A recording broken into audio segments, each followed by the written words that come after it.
Welcome everyone to Step into a Better World, a call to action online digital conference. This conference is action orientated, and we have an amazing conversation about to take place with our amazing champions for change. Just to give you a bit of context about the conversation that will be taking place before I introduce our guests, we've been talking about digital technologies and the trust deficit or the trust benefit around that over the past couple of days. So this conversation is looking at how digital technologies can encourage greater trust, better decisions, and achieve deeper and broader participation in the democratic process. Obviously, we're talking about voting, amongst other things as well. And I know Martijn and Michael, you want to also talk about the paper that you announced last week, so we'll talk about that as well. So over the past 25 years, we've lived through a revolution that's been created by the birth of the World Wide Web, the rapid development of digital technology, amongst other things as well. And this digital revolution has actually disrupted old certainties and challenged representative democracy at its very heart.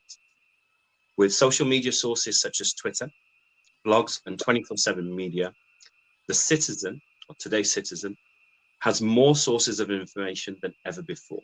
Yet, these same citizens appear to be operating at a considerable distance from their representatives and appear disengaged from what is a democratic process. So, I'm going to be asking my guests in a very frank, informal conversation for their views of global democracy, what needs to be done in 2021 and beyond, and how can we encourage greater participation in politics from the widest possible range of people. Before I introduce my guests, I just want to say for those people listening in now, watching and listening in now, and for later, if you're posting any of these comments, pictures, thoughts, views, etc. on social media, please do so with the following hashtags, which is Step, Better World, and of course, Quantum Effect. And if you'd like to reach out to any one of our panelists here, please feel free to do so either directly on LinkedIn with them, or you can leave your details in the chat box here, and my compadre, Firoz Patel, will pick them up and we'll get in touch with you and facilitate that also as well. So we have Martijn Lampert, co-founder and research director at Glocalities. We have Michael Sheldrick, chief policy and government relations officer at Global Citizen. Dr. Maha Hosain Aziz, professor and author, and it says cartoonist in global risk and prediction. So we'll ask you about that also. And of course, Madge Thomas, who's the lead for private sector innovative finance and philanthropy partnerships at UNICEF. Thank you guys for being on this panel, much anticipated. We're in day 2 of STEP. We've had some amazing conversations already, so I'm keen to get stuck straight into it. Like I said, just sit back, relax, and we'll have a light conversation. So there's been a lot of discussion recently around digital democracy and what that means. And for some people, that's very clear of what that is. For others like myself, it's still a bit sketchy, not quite sure what that means. Can you explain specifically what digital democracy is for a start and what you hope to achieve from that? So I want to throw that question to Mike first. Yeah, you know, it's interesting. I've been reading and listening actually on Audible to Barack Obama's memoirs, and he makes a point when he's reflecting on the Arab Spring, but really about democracy in general. Is democracy is more than just showing up to the polls. Democracy, functioning, successful democracy means more than just voting every 3 or 4 years. It means you actually have to be an active participant. You have to engage. And critical to a successful democracy is really a vibrant, active, and empowered, engaged civil society. And so, you know, for our our perspective at Global Citizen, we really see the citizen activist as the agent of change, in a world of systems where we rely on everyone from philanthropists, corporates, and governments to dictate the decisions that impact our lives. We actually think citizens can play an incredible role in shaping and influencing those decisions through the power of our voice. But it takes two things on our part as citizens. First, it means we have to be educated. We have to go out. It's not just about what we watch on MSNBC or the BBC. We actually have to get out, involve ourselves in the facts, and learn about what's going on in the world. And secondly, we need a platform for change. And that can be everything from volunteering your time, or it can be everything from writing to your local elected officials, signing a petition, engaging with our leaders on a local level. That's really what is required for a functional democracy. And when you bring it to a digital democracy, it's really about the tools by which we can engage throughout the year, whether it's on social media. We often use Twitter, Facebook, Instagram as a way for people to hold their leaders directly to account. And that's really, for me, that's really what digital democracy is, far more than just about voting in our leaders to make decisions on our behalf. Right. Martin, what's your take on that? What is digital democracy to you? Sure. So I think it's all about, of course, participating in the political democratic processes, but then using new means that are available through the internet and web technologies. And we, as a research agency, and we conduct global research, also contribute to that with facts and information about opinions of people, of values of people. And I think it's a whole ecosystem that's now more and more interconnected and more organized, of course, also bottom up. But at the same time, really interesting, I want to add this, that social media are much less trusted than traditional media in these times. And so it's an opportunity, but it's also a possible, threat, and there's also distrust rising. Madge, let me take your thoughts on that, because that's an interesting point that you raised. I thought, my lay perspective is that people would have more trust now that social media is there. I mean, I can understand to some extent why. But Madge, what's your take on digital democracy? You wear a different hat, of course. Absolutely, and as a UN hosted fund, so Education Cannot Wait is the only global fund that focuses on education in emergencies, and we sit within UNICEF and the UN, but we're our own entity that really works for the children furthest left behind. And in that context, when you think about both democracy but also this concept of trust, there's many things we're grappling with. I think from the democracy side, for us, there's even a more fundamental aspect of democracy, which is access. In a regular democracy, every person has an equal voice and vote.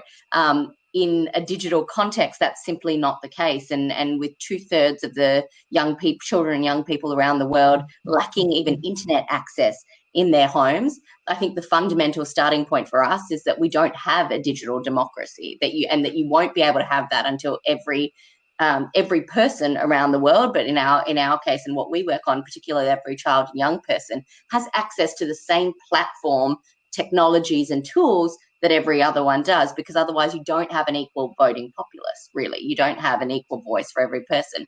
And then when it comes to trust, I think that just compounds when social media is really the voices of a collective that has a level of access, influence, and say that there's a whole silent majority really out there that doesn't. So I think that's the question about trust when it comes to social media, as it's filtered opinions from one set of the population. And I think there's a level of interrogation that's needed to really unpack that and to ascertain for every individual what their version of truth is. And then from a child and young person context, and to Martin's point, there are a lot of pitfalls with social media as well. There's actually danger online too. There's huge opportunity. So I don't want to discount that, because I think we get into the doom and gloom a lot, but only once there is access for every person and when there are the appropriate safeguards in place to protect every person that's accessing that platform. And I want to come on to Dr. Maha and take her view as well whilst we're doing this. But just back to your point, Madge, obviously you work within the sort of framework of UNICEF, and you're working with young children, of providing them with the opportunity to have their voice. I can see to some extent the value that digitization and technology and innovation, which are three separate components in my mind, work to create inclusivity, accessibility, and that enabling kind of factor of, as Mike said at the beginning, allowing or providing the tools to people, whether they be young people, to then have a say in what goes on in the world. And I know Mike will know this, because Mike and I met when I was at UNICEF, and I was working on digital birth registration at the time, and it was very difficult to even get kids recognized, let alone talk about voting. So I can understand the difficulties that that you must face in trying to take that forward. But also I'm seeing the great advantage that being in this digital kind of economy or space that we are in now can help circumnavigate some of those challenges as well. And I'll come back to you later on that further. Dr. Maha, can you hear us? Hi. I think she dipped. Yes, hi. Yeah. I've turned off the camera because it keeps shutting down on my end for some reason. So, but I thought I would just chime in. I missed some of the earlier comments because I was logging back in, but the point I wanted to share is. On again. Yes. Oh, she's back now.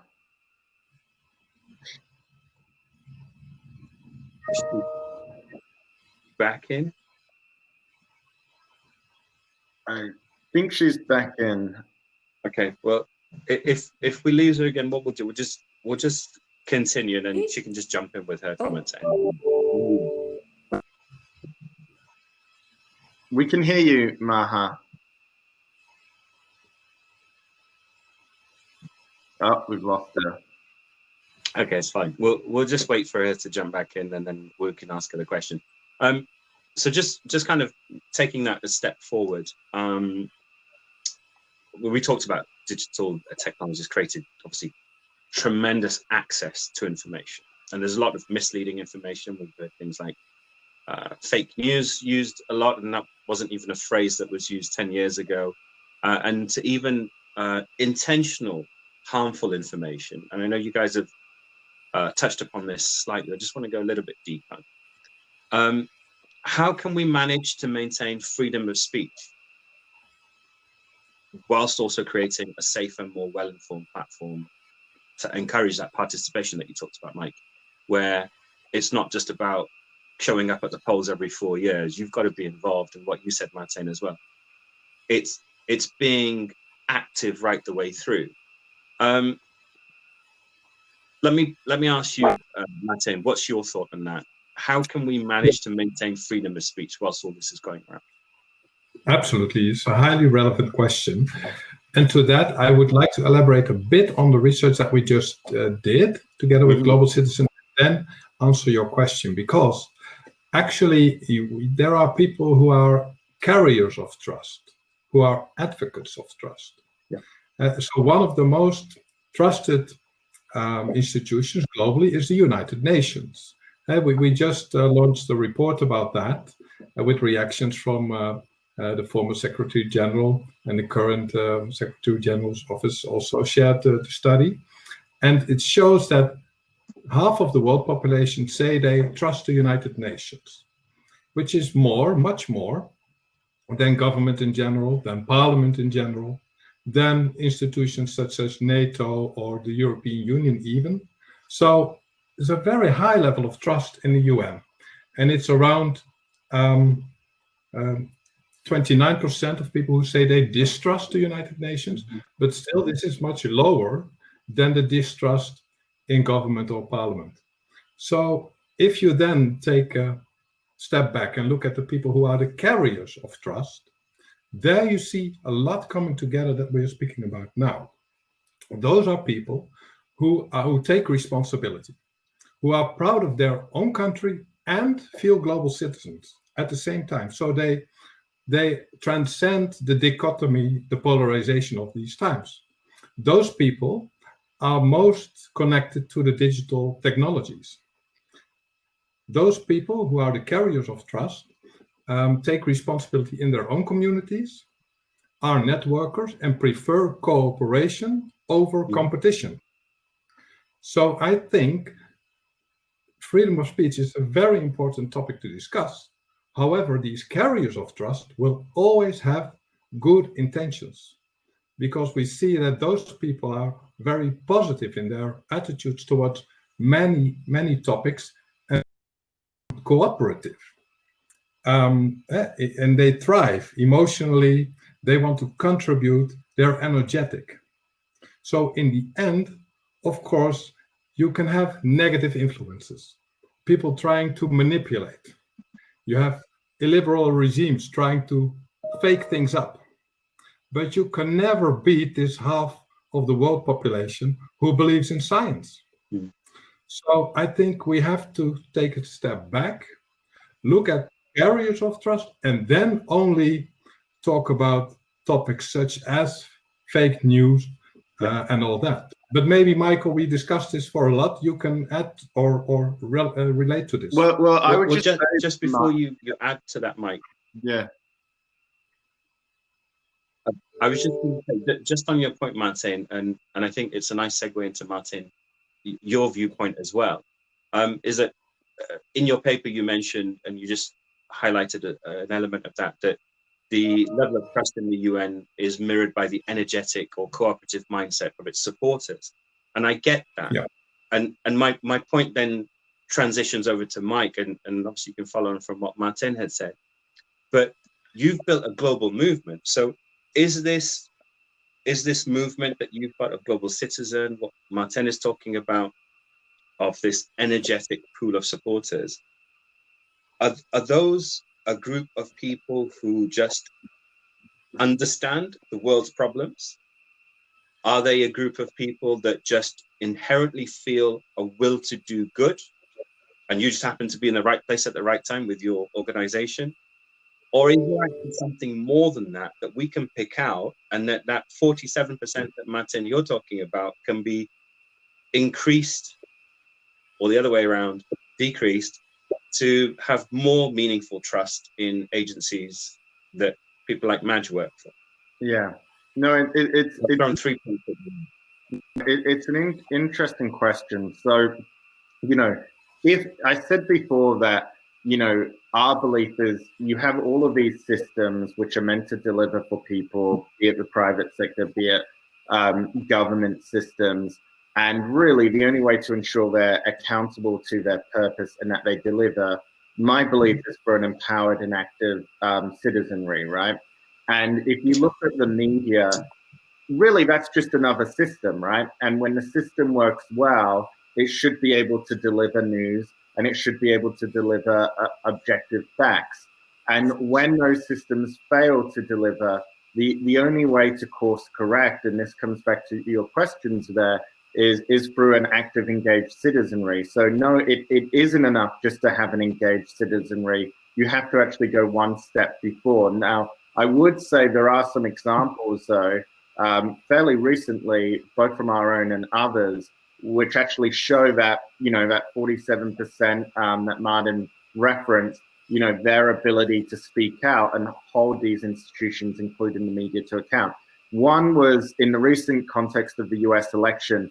There was this great fear that on election night, basically what might happen is if there were premature claims of victory, there were concerns over how the media might cover it. There was also concerns about how the media might cover results.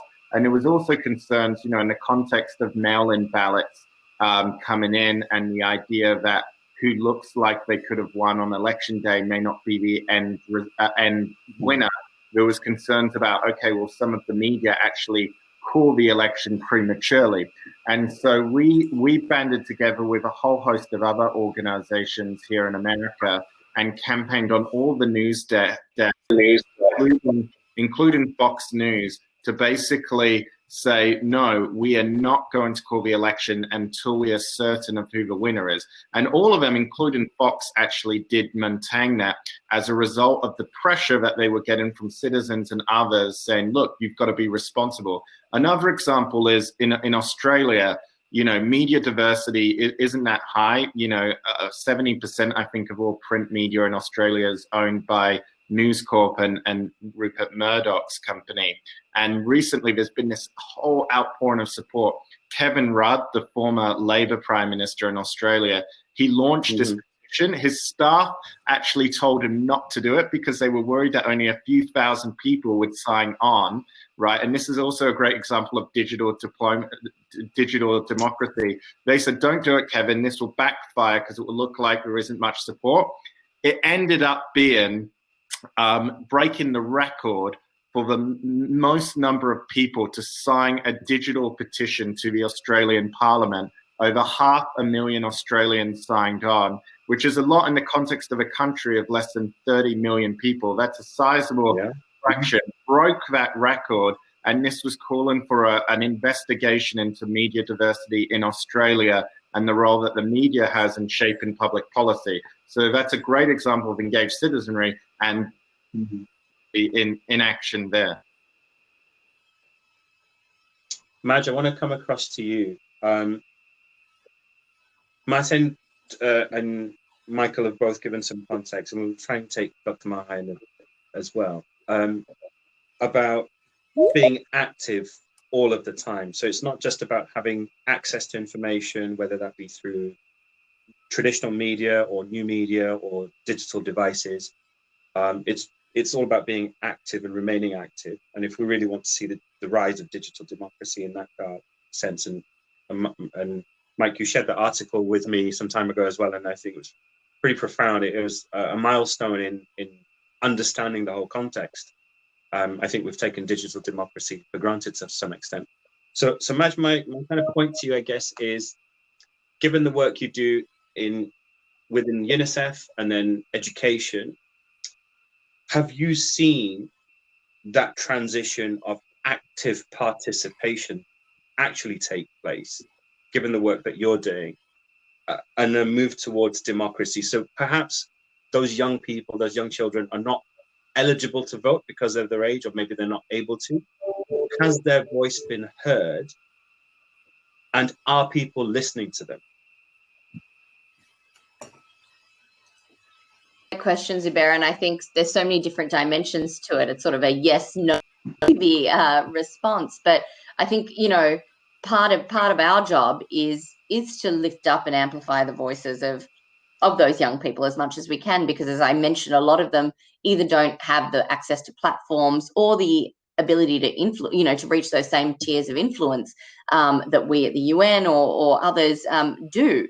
And so, you know, I think one of the things that we're very firmly committed to at Education Cannot Wait and at UNICEF is really, you know, bringing to the front youth and self-advocates. For example, we had a forum on disability inclusive education the other day, on last Friday, and about half of all the speakers were self-advocates. And the reason that I think that's important, and that it comes back to that point about freedom of speech, is only when we are counting and including the voices of every citizen, and I include those furthest left behind, are we going to get to a point of any kind of democracy and any kind of responsible, trustworthy, systemic planning for their needs. And I think that's a really key thing for us, because I think you need to count every voice, and you need to provide a platform for every voice to be counted in order to have that same access to freedom of speech.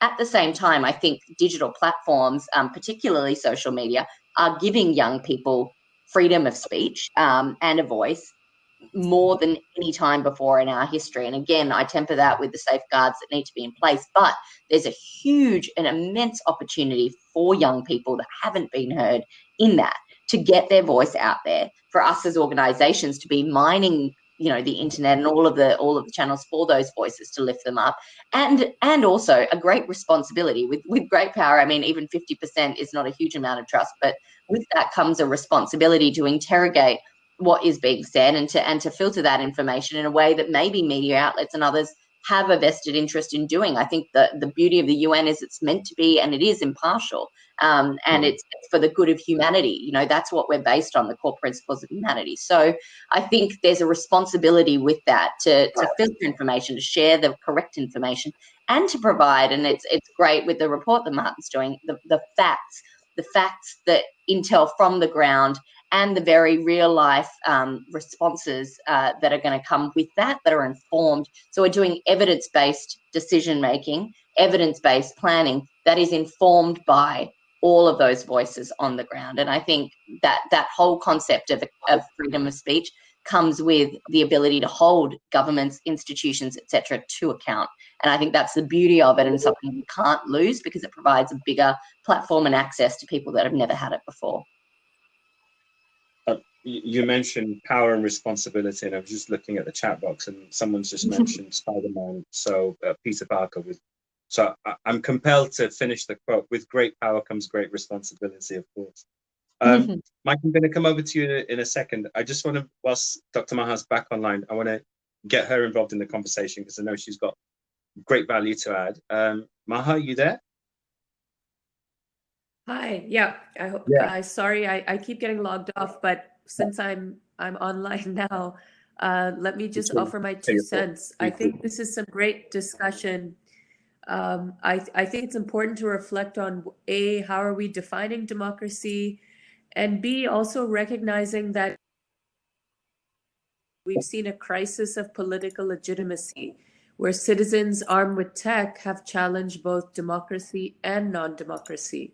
And from my perspective as a professor focused on threats to stability, it shows that the social contract between citizen and government is clearly weak and even broken in parts of the world. But the point is, this is a global phenomenon. It's not just it's not just about challenging democracy, but it's also in other types of political contexts. Do we need to reflect on whether we can devise a new social contract, or whether we can, which incorporates technology for more feedback?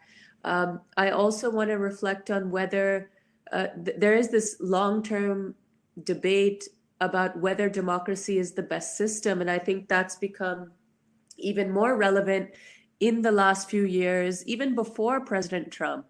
There's a tendency to pin everything on him, but the truth is we've had a crisis of democracy even before that, and a lot of studies, one in particular I'll mention is by Yasha Monk.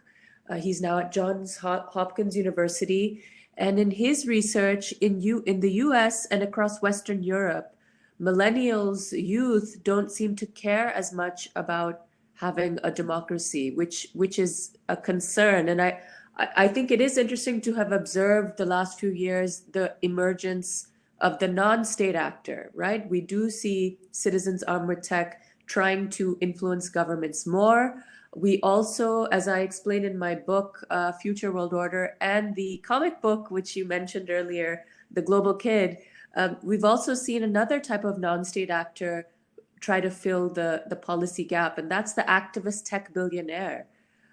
It's been remarkable to have witnessed that there's been a wave of new tech billionaires that seem to be, or certainly in the US, but even in places like Nigeria and Hong Kong, they've definitely tried to fill that gap when there's been a noticeable breakdown in relationships between citizen and government, citizen protester and government. So just a few points I thought were relevant to consider before my audio logs, my video logs off and audio. I think you've made some valid points, and you've kind of summarized many of the thoughts that were percolating in my mind. And there's clearly much more of a conversation that we need to have, which we're not going to get through today. So I'm giving you advance heads up that we'll invite you back for further conversation in 2021. Mike, I just want to pick on a couple of points that Maha made and what Madge said earlier. And actually also, Martin, this is relevant to you, I guess. I'd like to take your view on this. If we're at this point where we've got access to lots of information, we're empowering people, we're enabling them through devices and channels. And like Michael, you mentioned about the Australia 500,000 petition being signed, and we talked to Madge about how young people can now share their views and their opinions. We know that in certain countries like the UK, there's a voting age limit, and it's probably the same around most of the world. Do you think we've reached a point where digitization, information, technology information transcends to a point where policy or legal frameworks could be influenced to a point where younger people are allowed to vote, maybe with some frameworks? And I want to take your view on that, Mike, first, because that's the space you're in, right? And I say this coming from an ex-policymaker, and it's something that I'm keen to take your perspective on. Yeah, no, I mean, it's an interesting point. Just very quickly, and I will answer that. Just to go back to Dr. Maha's point, though, about that idea of the responsibility of tech billionaires and the social contract. I just want to add that on, because I completely agree. I would say, is it also an extension of the social contract, right? And what I mean by that is, at the end of the day, who do we expect to underwrite global development and pay for all of, you know, whether it's the COVID-19 response, underwriting action on climate change? And really, to be blunt, the last few decades, the people expected to do that has been the middle-class taxpayers of wealthy OECD governments, essentially underwriting that for the world, right? And often many of these billionaires, both in developing and developed countries, free ride on those efforts. And so as we look to redefine that, my push would be, we also look at redefining the moral obligation and transferring who should be paying that. And maybe it's not so much middle-class taxpayers in wealthy countries, it's actually wealthy people everywhere, these billionaires and their obligations, because we've seen in the era of COVID, just look at what's happening here in America. To some extent, all countries are developing. It's just a spectrum of where they are. And I think, you know, we could actually probably do a lot to boost public support for many of these global institutions if actually people felt that the onus wasn't on them to pay the whole thing, and they saw that other people, particularly those at the top who had benefited most from the global economy, such as many of these billionaires, were actually contributing their fair share. And so, you know, that's certainly something we believe at Global Citizen. It's the impetus around our Give While You Live campaign. There are sort of many notions around, do you need a digital tax, a wealth tax, or more voluntary pushes. Just one point I would say is many of these foundations, trust funds, donor advised funds, even here in America, has $1 trillion, much of which isn't being spent out. And even if you could get 5% of that spent down each year, that's $50 billion, which is more than a third of total government foreign aid. And so I would just echo what Dr. Maha was saying, but like, let's actually push many of these tech billionaires who have benefited to actually live up to their responsibility and redefine that. On your question, Zubair, around voting, you know, I think I would look at it in two ways. I would look at, okay, how do you ensure young people, right, who, in the same way that you look at why in America the right to vote was dropped from 21 to 18, it's because young men were sent to war. They were sent to the Vietnam War, and it was like, okay, you're old enough to die for your country, but you're not old enough to vote. I think in Britain, in the context of Brexit, you know, I've got family there, I've got cousins, and many of them, you know, some of them 15, 16, or just 1 year short, they was like, hold on, you've decided my whole future. You know, I see myself as European. I've grown up in literally a European country, and I don't get to vote on that when, frankly, you know, I'm going to be around a lot longer than you. So I think there is an interesting discussion to be had. One other element I would put in, though, is the global expat or overseas citizen community. You know, I actually, believe it or not, so I have British citizenship through my parents, and I actually went to primary school in the UK. I was disenfranchised from being able to vote in the Brexit referendum a few months before that actually took place. And I know there's many millions of overseas British citizens who are in the same boat as me. And, you know, I know Boris Johnson, for instance, has this push, but like, why disenfranchise people after 50 years living overseas, right? You know, you come back, you would be expected to contribute, you know, you'd be expected to be an ambassador for that country. And I think in the era of, you know, people living overseas, especially those that might be contributing to humanitarian endeavors or where their job requires them, you know, is that really a valid excuse to disenfranchise people from voting? So I would just offer that take as well about all those living overseas.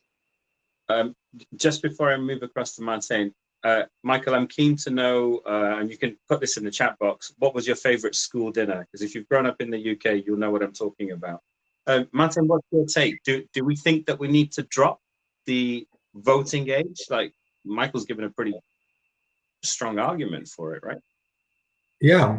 Well, as a researcher, and if I look at youth globally, and I think it's good to reckon that only 12% of youth globally come from Western countries.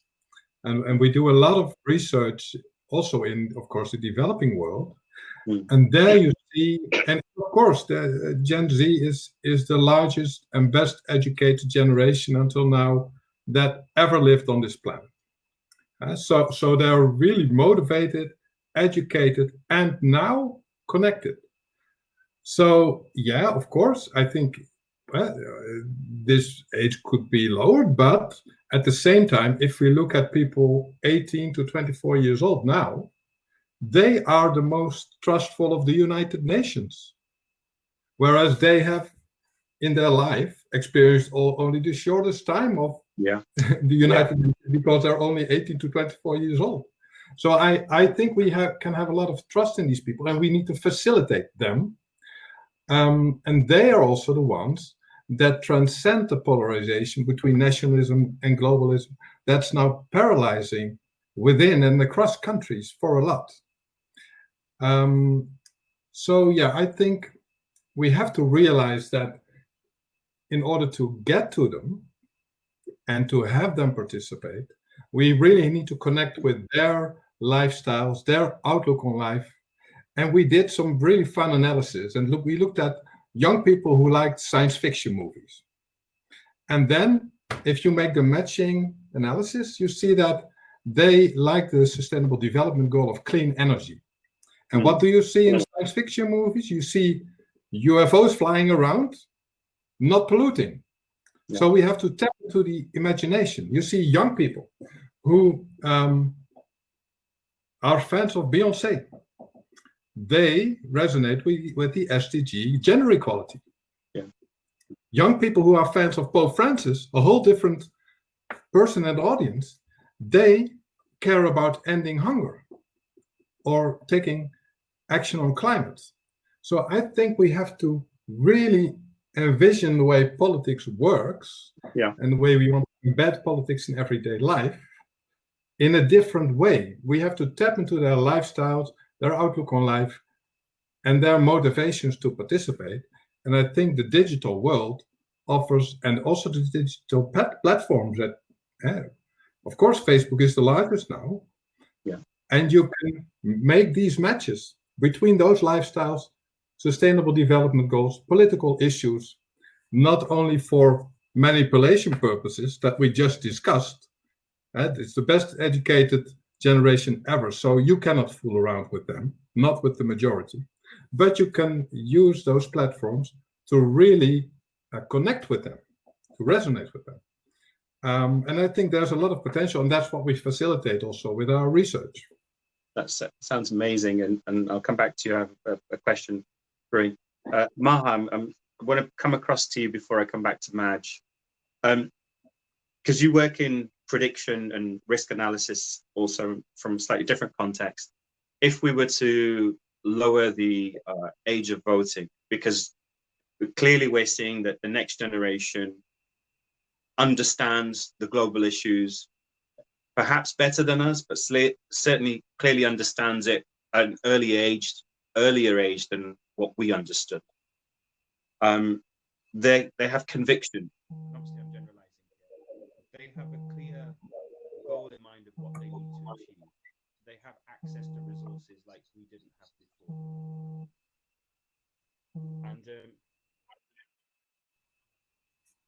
And in doing that, are we...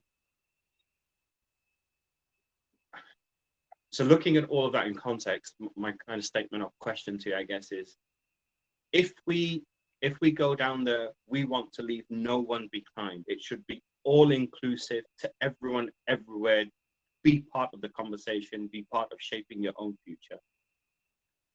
And obviously there's a discussion around at what age that should stop at. Are we at a risk of making too many assumptions about a generation that doesn't really understand the consequence of voting or sharing their opinions and views because we have technology? And the point I'm making is that I see conversations on Twitter where people just say what they think without thinking. There's no filter. Is there a risk if we lower the age of voting? Is there a risk of them just saying what they think and not really thinking it through? Or are they clued in better than we think? Yeah, that's a good question. I mean, I think we all know that there is going to be ongoing debate about the oversight or regulation of these social media, institutions, and it's encouraging to see that Facebook has an oversight board now to kind of keep track of especially hate speech and other related comments. But I don't know. I feel that, because I work primarily with graduate students at NYU, so they're probably in their 20s, and they tend to be worried. They're worried about the state of the world, and we talk about all these issues that we've been talking about today, the crisis of democracy, what could come next. But I have to say, when because I also teach high schoolers on occasion, I teach a condensed version of my political risk course to high schoolers around the world, including in China and Brazil. And I have to 18-year-olds don't seem to be as worried. They seem pretty calm about a lot of the issues a lot of the risks that we are constantly discussing, whether it's the threat of terrorism or climate change. So I'm more optimistic about what that generation will be able to do, but I just feel, based on what I've observed the last 10 years or so, is that they don't seem to have as much faith in politics and institutions, democratic institutions. They're going to take the other strategy, as we've already seen, and leveraging tech to launch these movements and affect change in different ways. Sorry, I'm hearing a bit of an echo now, but that would be my initial response to you, Zubair. Great. Madge, you obviously work with, going back to your work with UNICEF and young children. I guess you're seeing everything from a different perspective, and Martijn talked about how they're having access to UN agencies and the trust in the UN agencies because they're dealing firsthand with organizations like yourself. How important is it then to have them included in the conversations around, Mike talked about Brexit, getting their views and opinions? And obviously I'm not necessarily talking about 5 to 10-year-olds, that kind of, 12 plus, because that's the age group that I think makes a lot more sense. What's your take on that? What's your thought? How important is that, getting them involved in the whole process? Yeah, I think it's a lead on point, because I was going to come in on that after Maha's point. I think it's so important, and she was talking about just two very closely aligned ages, in high schoolers and then just above. I think the main point is we can't treat young people as a homogenous group, either in terms of age, because as you've pointed out, there's such a difference when you get from early childhood to lower primary to upper secondary to adolescence and then beyond. And I think if we can't treat them as a homogenous group, and so we can't generalize, I think, between you know, who's empowered, who's not, and that's even more applicable across different contexts. We work mainly in fragile and conflict affected settings, and so I think the lived experience and reality of those kids is going to be very different to kids, for example, in cities like New York. And so I think if we really, and I think coming back to the voting conversation, I think what we're really talking about, I'm going to be a little controversial here, is that voting or voting age is almost an arbitrary term if what we're really talking about is participation and inclusion in decision-making systems. And I think that's what we should be talking about. You know, if every country had compulsory voting, I think it would be a different conversation. But I think what we're acknowledging these days is that young people, frankly, and I'm talking even young people as young as 5, 6 and more, you know, are voting with, or already voting with their voice, regardless of their age. They're voting as consumers. You know, they're voting as parts of advocacy and citizenry movements, as part of the independent media. Really now, you know, every child with a phone and a TikTok account, you know, and an Instagram account has the ability to be their own media source.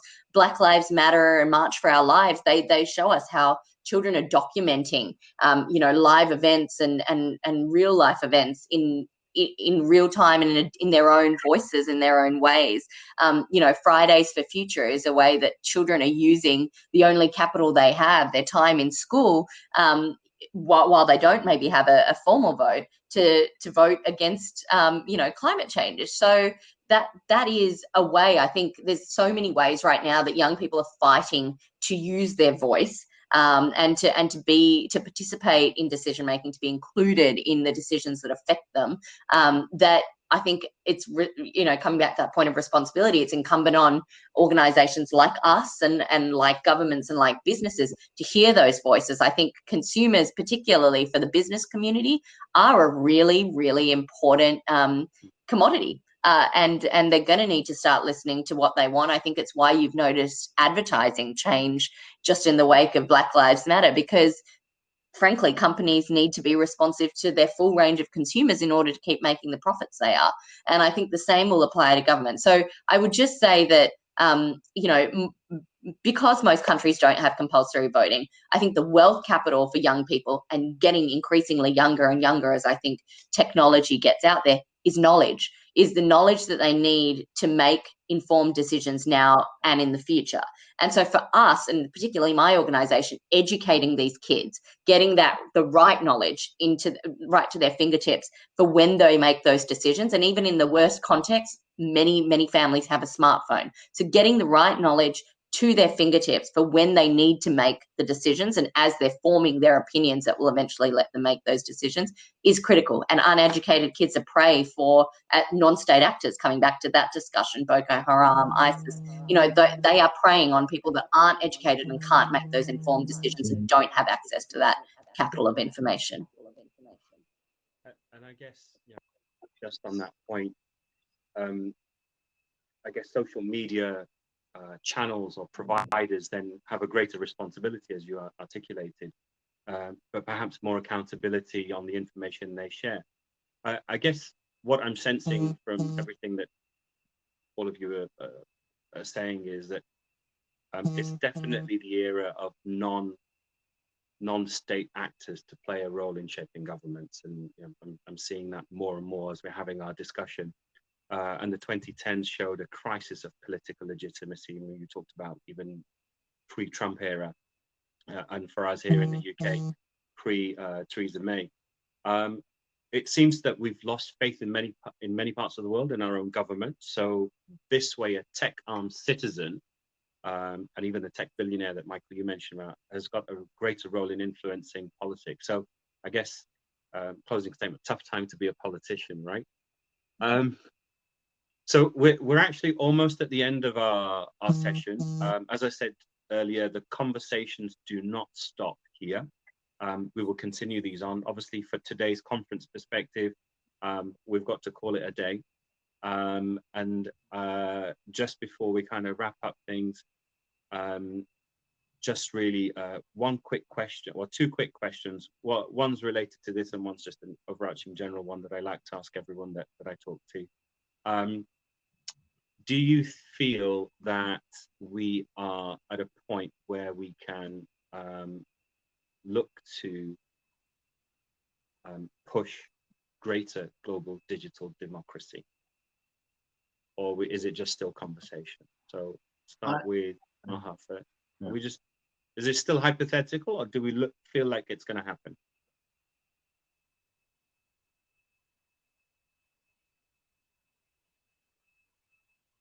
Maha, can you hear it? Okay, maybe Martijn, for that question to you. Yeah, well, I think the technologies are there already now to well, create to link with the lifestyles and the issues that youth and people care about. So I think Fridays for Future is, of course, a marvelous example, as Black Lives Matter is as well. But I think we can expect in the coming years or so many more of these type of movements enabled by digital technologies and engaged youth. So I think indeed Fridays for Future has set an example that that will transform in the end, I think, the way politics is being done, because this youngest generation, highest educated ever, best connected ever, they see what's wrong in the world. They are also standing up.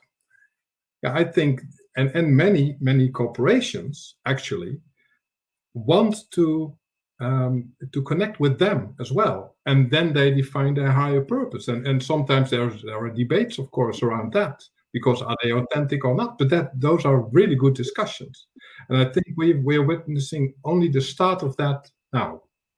Okay, Mike, what's your take?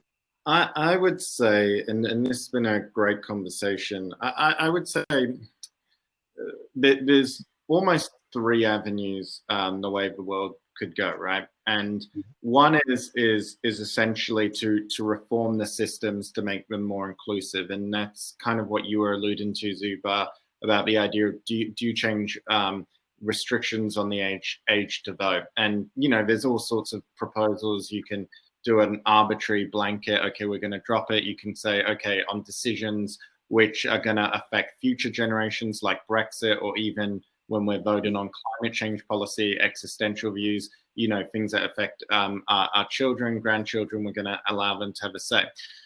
The other view is that if people feel increasingly frustrated that the institutions aren't reforming to give them the inclusion, that they end up exercising their voice outside of the system to have impact. And you can see that with the rise of movements. You can see that on both sides in other parts of the world. Madge was talking about many of the young children that her work has focused on. In the past, there's been fears around, okay, if children are left out, that they become prey to extremist ideologies and other sort of narratives out there.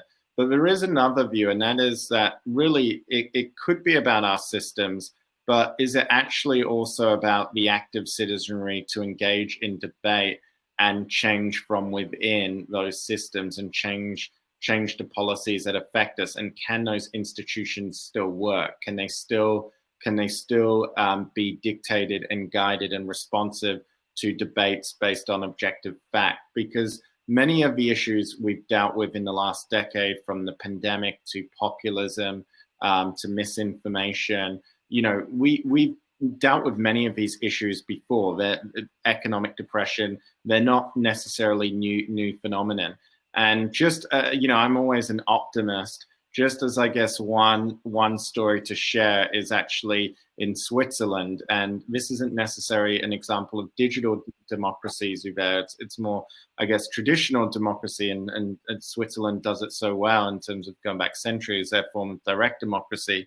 But over the last few decades, has obviously been, Switzerland's often been seen as the laboratory for sort of far right nationalism, sort of anti-immigration political parties. Whereas in the last few years, you actually saw the rise of a counter movement led in large part by young people who actually reclaimed the narrative by making it about Swiss values, right? It's funny, there was a recent referendum a few months ago around immigration curbs on Switzerland.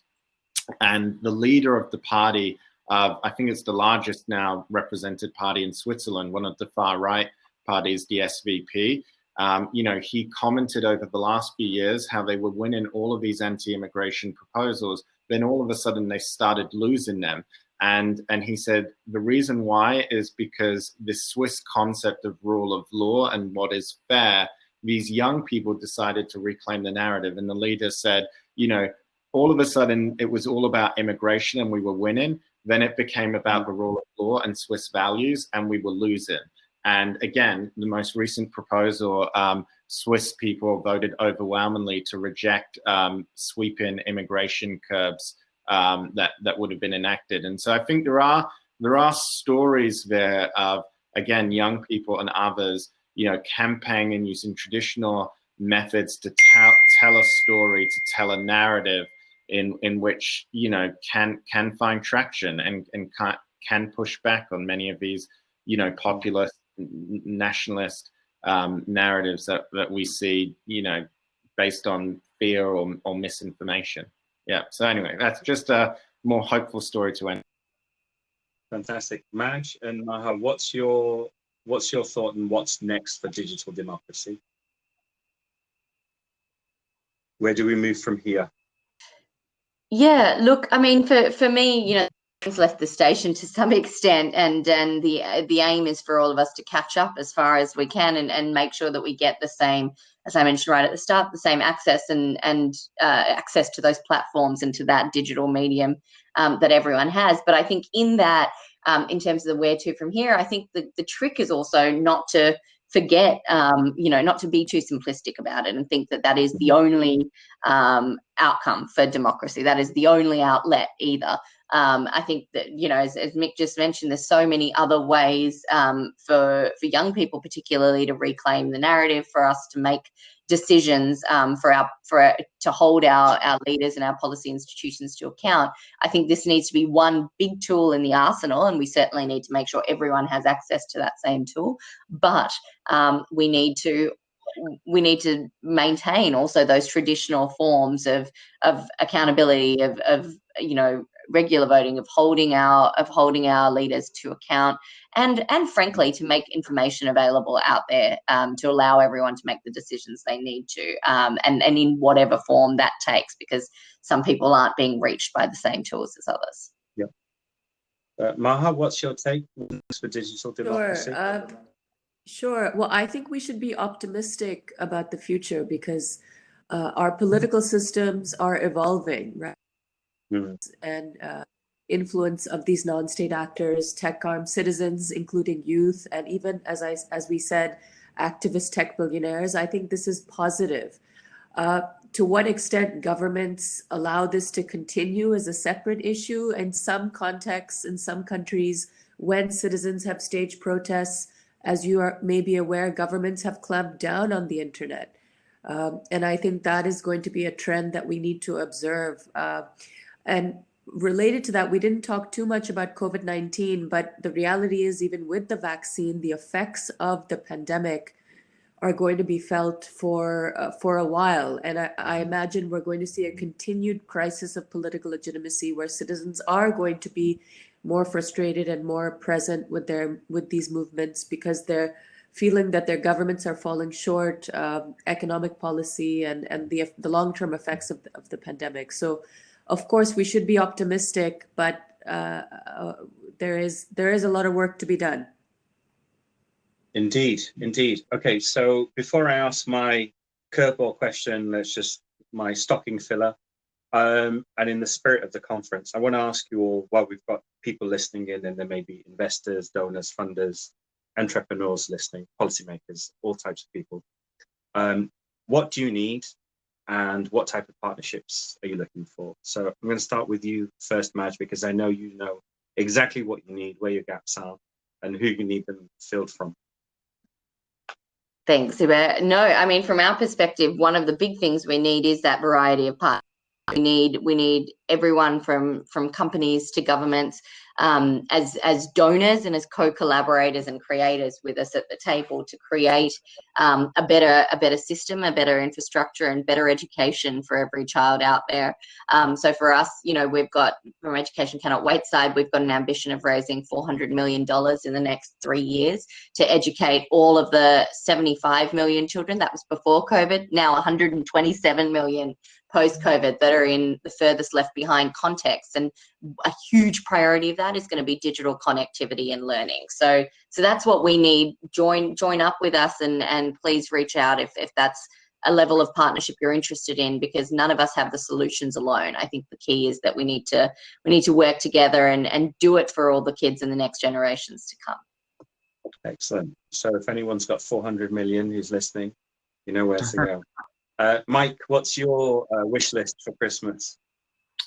We at Global Citizen, we've launched a 5-point plan for people and planet to recover better together, which is essentially ending the pandemic by making sure a vaccine is available to everyone everywhere and not just those who can afford it. Secondly, avoiding a doubling of hunger. Thirdly, and picking up from what Madge said, ensuring we resume education for all and not just those who can afford remote education through having internet access. Fourth, rebooting action on climate change, which will be very important, particularly next year as we've really lost a year. And fifthly, we'll be ensuring that the most vulnerable and marginalized groups aren't left behind in this recovery effort. And you look at all of these 5 critical asks combined, all up, it sounds like a lot. You just mentioned 400 million for education, but in terms of the trillions that the wealthiest governments have spent stimulating their economy, it's but a fraction, right? And so, what we'd like to see is governments continue to step up. Would love to see the banks and others who are owed debt by poorer countries actually forgive that debt, or at least postpone debt repayment so countries, rather than paying off interest, can meet essential needs.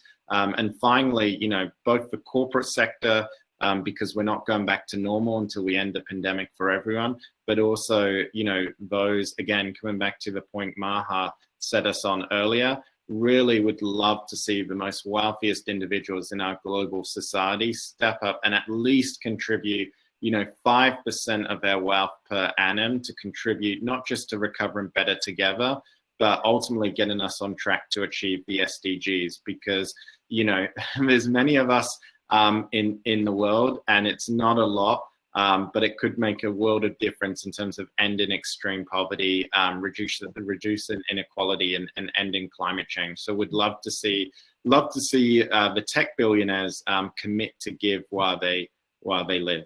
Yeah. Okay. What's your Christmas wish look like? What do you need in terms of partnership and ideal partner? Well, I think if I look at our research, if I look at the youngest generation and the priorities they set with respect to the Sustainable Development Goals, on number 1 is quality education.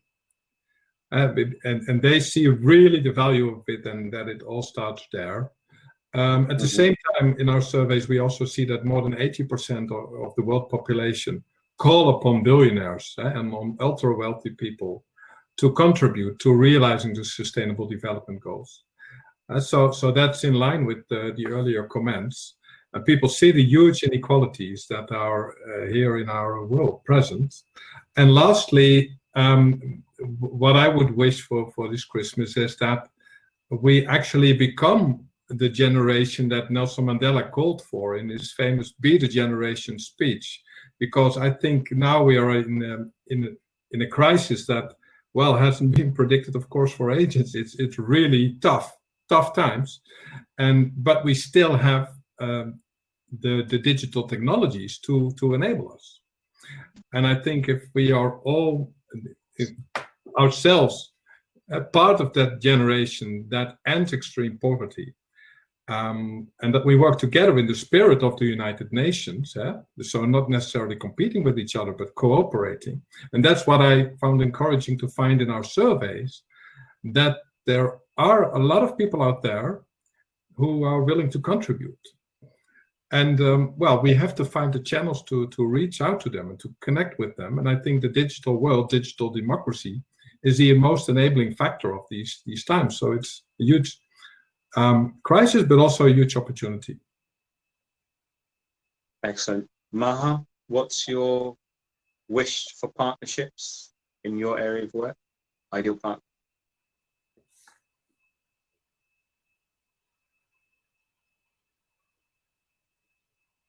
I think she's there. Can you hear us, Maha? Hi. Yeah. Hello? What's your Christmas wish? Sorry. I'm not sure. Can you hear me okay? Yeah. Well, I agree with all of your sentiments, definitely. I think for me as a social scientist, I think we need more discussions about a social contract, a new social contract that reflects a tech-driven world order, that reflects a pandemic, sadly, a pandemic-driven world order, at least for the next few years. I think that will be important. I also think it would be remarkable if we had more women in important leadership roles. As we've seen, some of the countries that succeeded with fighting the virus were led by women. Jacinda Ardern, she's my hero, honestly, the way she's handled everything, including last year's far-right extremist attack. And I also think it's important, as Madge mentioned, to be working with kids, educating them. And that's why I'm launching a virtual reality, augmented reality version of my comic book in spring. It's called The Global Kid. And yeah, so hopefully that'll be another way to educate kids in a fun way. I'm a big advocate about the state of the world. I tell my two young daughters that we've got to be the role model in our generation, in our peer group, if we really want to see the change. I've got one last comment or question for you I want you to think about and end on a positive note. What does your 2030 look like? Can't what you think, and you won't be held accountable. Martijn, just thinking, big list. With you, 30 look like? Every single child in school, girls, boys, LGBT, children with disabilities, every kid in school and learning at the same quality level. I think everything starts there. Obviously, there's extra things I'll bolt on like climate change, gender equality, etc. But I'll start with that. Okay, Martijn, what's your 20? Yeah, what I see in the research is that there is such a variety of values and lifestyles out there, and everyone has its own unique talents. So I think what I would envision is a future in which the talents of people and their lifestyles, they are really tapped into, and they are able to realize their full potential. And because I think that is a prerequisite to a flourishing humanity, that it's much more fluent between the potential that people have and the institutions that facilitate them and that they also represent in making these changes happen. Maha, what's your 2030 like? Sure. I would love to see a 2030 where there's no hate, where we've somehow managed to create a counter narrative to the hate, to the xenophobia, to the many strains of extremism around the world, because it's quite pathetic to see that our governments have failed to tackle this issue, and it's just gotten worse. So that would be my dream 2030. Okay. And Mike, what does your 2030 look like? I know I don't need to ask, I'm going to ask anyway. I would say three things. I would say first, an informed and engaged citizenry, hopefully global citizens. Hopefully the number of people who identify as such is much higher. Secondly, I think those who are in power, whether that's government, whether that's business, corporate, or indeed in popular culture, we didn't talk about that much, but even those who are symbols and icons in culture, you know, recognizing that the power and influence they have and being responsible about the stories they share and how they use their platforms, and recognizing, you know, that they themselves can be an important part of change. And then I would say finally, and you know, obviously, most obviously, a world without extreme poverty. And at that point, you know, that's what Global Citizen was founded on. So maybe I'd be out the job and looking for a second career. Who knows? It's in because Mac Levinsky on panel yesterday. Mac leads the Passport for Learning, and he would actually love to see himself out of a job, because for him, then he's achieved his lifelong ambition of educating the world through. I mean, he's a tech person. Listen, guys, that's all we've got time for. I think it was absolutely clear. Got much. So I'm going to, again, as I said earlier, invite you back to have many more of these conversations. For people that are still in the session, and for people watching later, if you feel that you want to support any of these organizations or the work and the initiative they're doing, or just to move digital democracy forward, feel free to reach out. We're happy to sort of have the conversations and pass details on. You can find us on LinkedIn, Quantum5, or reach out directly to these guys. Don't let it be something that you leave till next Friday. If it's something that's of interest to you, then act now. And if you are sharing messages on social media, then please remember the hashtags STEP, Better World, and Quantum Effect. Guys, thank you so much for your time. It was really encouraging conversation today. Guys, it's at the end of the day over here. Absolutely fabulous, absolutely fabulous. Thank you for your 2030 vision also as well. I'm going to share some of those in another. And I look forward staying in touch, helping connect more people to the work and the great work that you're doing. And if you've got any other information that you'd like to share, I know Martijn has already shared the link for his paper, the UN report. If you've got any work you'd like to share, then send that through to us, and we'll share that within our network as well. Have a safe time during the holidays. Enjoy the rest of the conference. There's left, and I believe there's an after party taking place, so I heard a whisper. So I'll see you there a little bit later. Take care, and bye-bye. Thanks, Uda. Thanks. Bye.